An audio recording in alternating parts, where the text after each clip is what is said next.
Intentional imbalance. Welcome to MBA Mental Boost. This is your coach, Dr. Rosie. Today, we're going to be looking at a really important concept, and it's called intentional imbalance. And it's been a game changer in my own life, so I'm really excited to share it with you.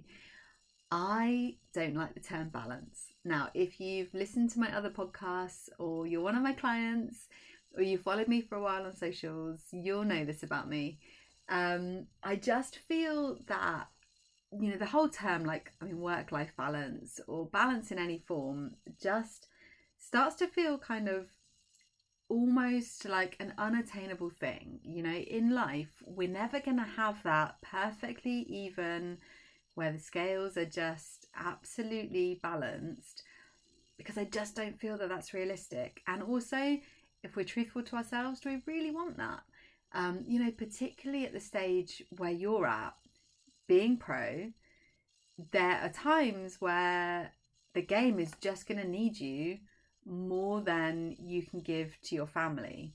And so I think when we think in terms of balance, it can put a whole load of pressure on us, pressure that we really don't need. So I prefer the word alignment.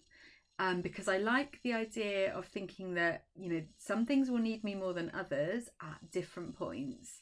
But having that alignment piece means that I feel that kind of things are in flow, things are aligning in harmony, however we think. I mean, maybe it just comes down to language, but I personally, I don't want this to be a gripe around the word balance, but I just personally just don't resonate with the word balance. So alignment feels good. And then I was looking around this term, and probably a couple of years ago now, I came across the phrase intentional imbalance. And I thought, okay, yeah, that's what I'm getting at when I talk about alignment. So intentional imbalance is pretty much like a strategic decision to prioritize certain areas of your life over others for maybe a defined period or certain times of the year. So this is where I think, is really relevant to you, is that, of course, there are going to be certain areas that need you more than others. During the season, it's a given thing. We accept it that during the season, the game is going to need you more, and you're going to be needing to put more time, energy, and effort into working on your training, working on your mental skills, working on your physical skills, so that you can be showing up as your best self on the court. And there are other times where other areas of your life are going to need you more. So for me, during the season, I'm really available for my clients. My energy is pretty much, outside of family, my energy is taken up with clients, and I absolutely love that. And that's how I work my year. I spend less time with friends. I don't go to band practice so much. Friends and family are kind of understanding this now. And then during the summer, that's my off. So that's when, just like you, I'm then off. I'm having more downtime. I'll go away with family. We'll go on holiday. I'll be seeing friends more. So I really like this kind of intentional imbalance. Do you remember the Wii game? It was Wii Fit, and I can't remember what the game was, but it was like a wobble board thing, and you had to try and get like a marble through a hole, but you had to move, and you were kind of constantly moving. And if you stopped moving, the board would balance, but the ball wouldn't go anywhere, and so nothing really would be happening. If you went too far one way, you'd fall off. So it's about having that kind of, constant flow, constant moving. Sometimes some areas are going to need you more than others.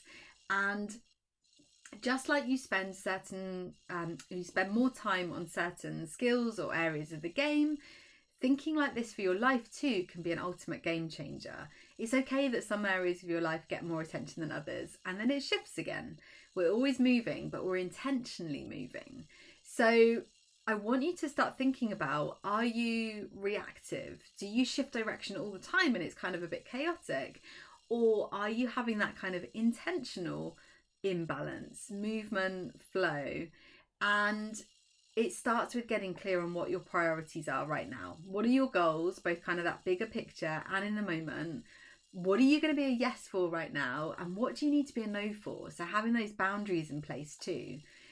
Intentional imbalance often comes with discomfort, and that's a good thing, because if we remember that discomfort equals growth, then we start to see it as progress. Having intentional imbalance means saying no to some things. It means leaning into some things that are uncomfortable, but this is going to lead to enhanced resilience and success in the long run. So it's something to think about today. Where do you need to have intentional imbalance? What needs you maybe more than others at certain areas? What are you a hell yes for? What are you a no for right now? Where do you need to have those boundaries? I hope you have a great rest of your day. Thanks for tuning in to another episode of MBA Mental Boost, the secret weapon to supercharging your performance on the court. If you found today's episode useful, don't forget to subscribe and share. You can connect with me over on any social platform. You can find me at Dr Rosie Mead. Until next time, go out there and dominate using the power of your mind. This is Dr Rosie, signing off.